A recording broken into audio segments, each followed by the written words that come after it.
Kuandaa na kupea amoxicillin ya mdomo. Watoto wachanga wagonjwa wanatunzwa vizuri zaidi wakilazwa hospitalini. Hata kama haiwezekani kumpeleka hospitalini, amoxicillin ya mdomo na gentamicin kwa IM ni njia mbadala ya kufaa. Ni lazima kuandaa na kupea amoxicillin kama inavyostahili. Watoa huduma wanapaswa kuelewa namna ya kupea vipimo vya dawa kikamilifu. Kumpa mtoto dawa ya mdomo inaweza kuwa changamoto. Dawa inaweza kuwa chungu na kiasi cha dawa kinaweza kupotea kikimwagika mdomoni mwa mtoto au kama anakichegua. Video hii itaonyesha jinsi ya kuandaa amoxicillin na kutoa baadhi ya vidokezo vinavyosaidia kumpa mtoto mchanga hiyo dawa. Kiasi cha dawa kupimwa kwa msingi wa uzito wa mtoto. Anza kwa kupima uzito kamili wa mtoto. Uzito wa mtoto ni kilo 3.4. Amoxicillin inapatikana kama poda kwa ajili ya kutengeneza shira, vidonge vya kutawanya na vidonge vya kawaida. Ule mchanganyiko wa poda ni rahisi zaidi kuandaa. Kwa kutumia maji safi yaliyochemshwa na kupoa, ongeza ujazo wa maji ulioonyeshwa kwenye chupa ili kutengeneza kipimo cha kawaida cha dawa. Kisha tingisha chupa kuchanganya dawa vizuri. Orodha ya kipimo cha dawa kwa ajili ya amoxicillin huonyesha kwamba mtoto wetu mwenye uzito wa kilo 3.4 anahitaji milimita 5 au kijiko kimoja cha chai cha shira mara 2 kwa siku kwa siku 7. Kama unaweza kupatia mtoto sirinji, muonyeshe jinsi ya kuvuta kiasi cha dawa anachotakiwa. Mwelekeze kuweka sirinji mdomoni kando ya shavu la mtoto.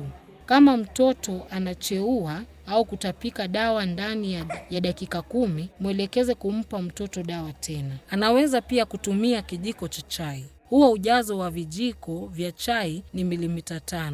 Angalia kwa makini ujazo wa sirinji ya milimita 5 ili kujaza vijiko vizuri. Ikiwa mtoto anashindwa kupokea kwa kirahisi, bonyeza mashavu ya mtoto taratibu na mdomo wake utafungua ili apokee dawa. Mpe kidogo kidogo.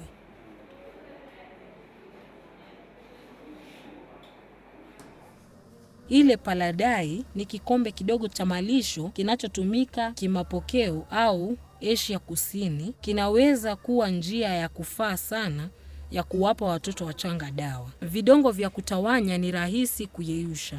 Kipimo cha dawa cha mtoto wetu mwenye uzito wa kilo 3.4 ni nusu kidonge cha miligramu 250. Mwonyeshe mama mtoto jinsi ya kukiyeyusha kidonge kwenye vijiko 1 au 2 cha maziwa ya mama au maji safi.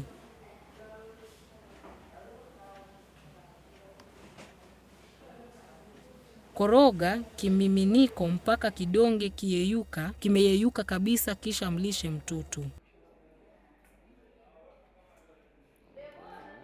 Vidonge vya kawaida vinapaswa kupondwa hadi viwe poda kabla ya kuviyeyusha. Tena, kipimo cha dawa kwa ajili ya mtoto wetu bado ni nusu yake ya kidonge cha miligramu 250. Unaweza kurahisisha mambo kwa ajili ya mama mtoto kukikata vidonge vyote 7 vinavyohitajika kwa ajili ya matibabu kamili ya mtoto wake.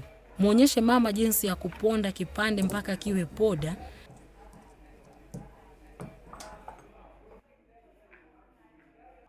na kukichanganya na maziwa kidogo ya mama au maji yaliyochemshwa na kupoa.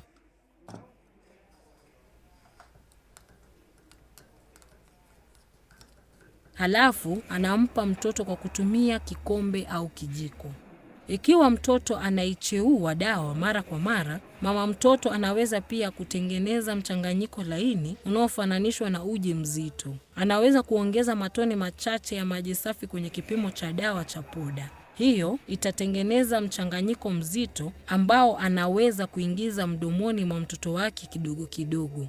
Kila mara kuweka lebo ya dawa na jina la mtoto, jina la dawa kiasi gani cha kumpa mtoto, kwa mara ngapi kumpa, na kwa siku ngapi.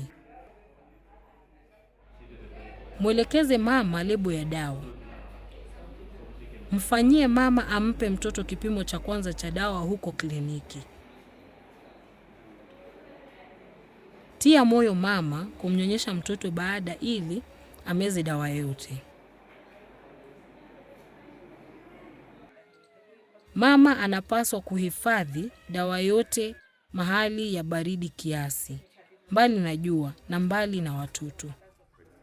Mfahamishe kwamba shira au vidonge vyote lazima vitumike vyote ili kukamilisha matibabu hata kama mtoto anapata nafuu. Hakikisha kwamba mama mtoto anaelewa vizuri kabla hajaondoka kliniki. Kumbuka, rahisisha maandalizi na upimaji wa dawa kwa ajili ya mama. Muongoze kwa kumpa kipimo cha kwanza cha dawa cha amoxicillin huko kliniki.